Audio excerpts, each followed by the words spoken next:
Chapter 3. The Lord of heaven's armies, will take away from Jerusalem and Judah everything they depend on, every bit of bread, and every drop of water, all their heroes and soldiers, judges and prophets, fortune-tellers and elders, army officers and high officials, advisors, skilled sorcerers, and astrologers.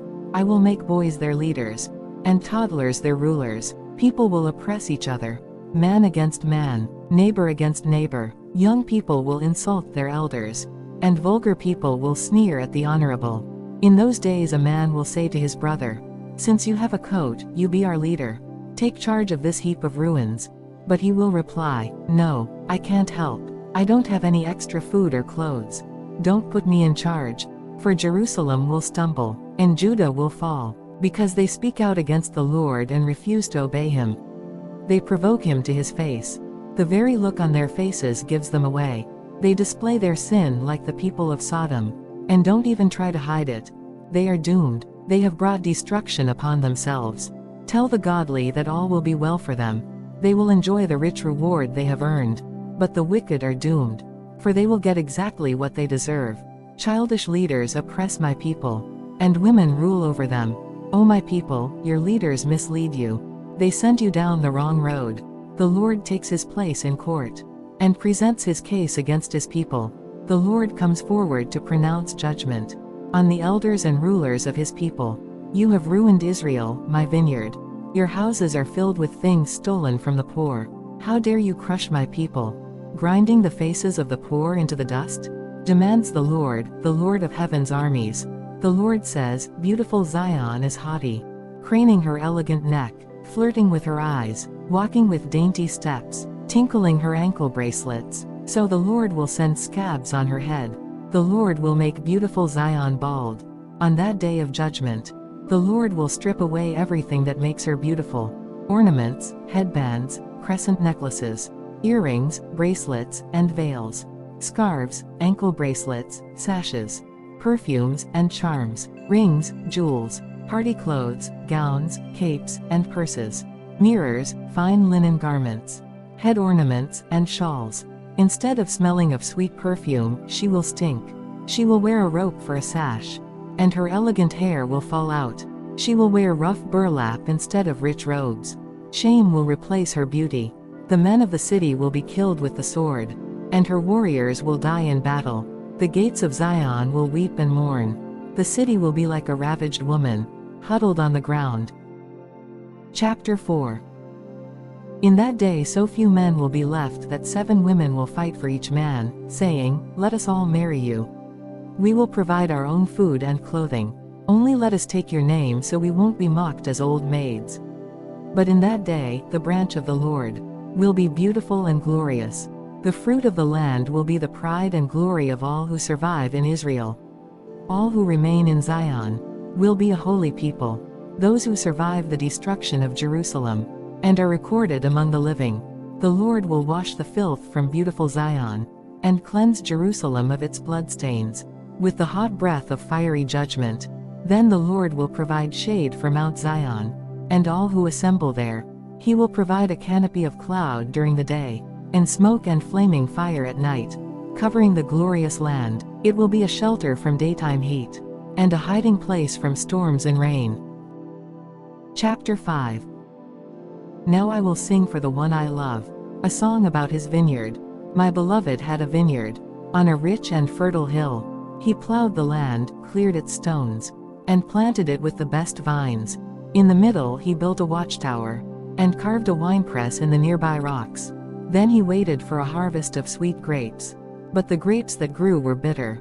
Now, you people of Jerusalem and Judah, you judge between me and my vineyard.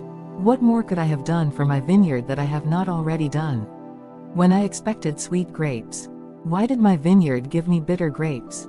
Now let me tell you what I will do to my vineyard. I will tear down its hedges, and let it be destroyed.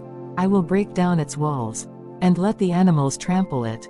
I will make it a wild place, where the vines are not pruned and the ground is not hoed, a place overgrown with briars and thorns. I will command the clouds to drop no rain on it. The nation of Israel is the vineyard of the Lord of heaven's armies. The people of Judah are his pleasant garden. He expected a crop of justice. But instead he found oppression. He expected to find righteousness. But instead he heard cries of violence. What sorrow for you who buy up house after house and field after field, until everyone is evicted and you live alone in the land. But I have heard the Lord of Heaven's armies swear a solemn oath. Many houses will stand deserted. Even beautiful mansions will be empty. 10 acres of vineyard will not produce even 6 gallons of wine. 10 baskets of seed will yield only 1 basket of grain. What sorrow for those who get up early in the morning, looking for a drink of alcohol, and spend long evenings drinking wine, to make themselves flaming drunk.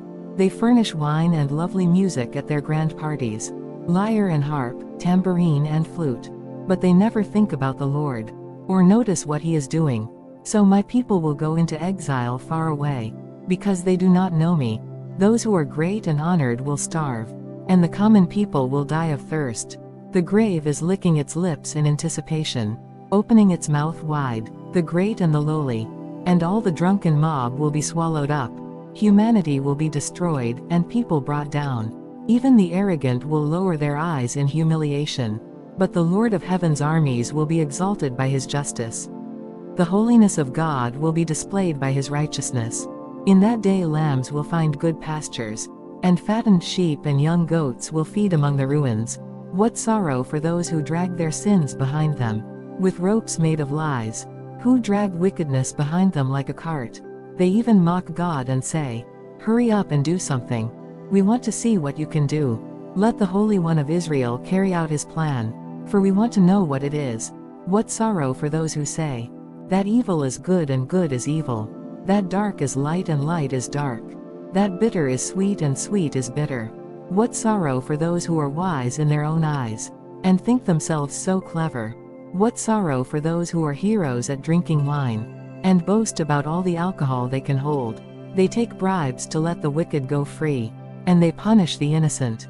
Therefore, just as fire licks up stubble, and dry grass shrivels in the flame, so their roots will rot, and their flowers wither, for they have rejected the law of the Lord of Heaven's armies. They have despised the word of the Holy One of Israel. That is why the Lord's anger burns against his people, and why he has raised his fist to crush them. The mountains tremble, and the corpses of his people litter the streets like garbage. But even then the Lord's anger is not satisfied. His fist is still poised to strike. He will send a signal to distant nations far away, and whistle to those at the ends of the earth. They will come racing toward Jerusalem.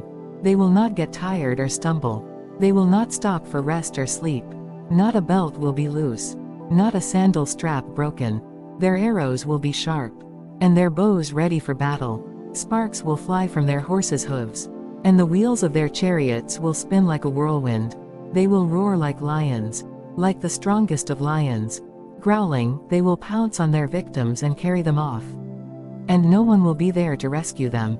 They will roar over their victims on that day of destruction, like the roaring of the sea. If someone looks across the land, only darkness and distress will be seen. Even the light will be darkened by clouds.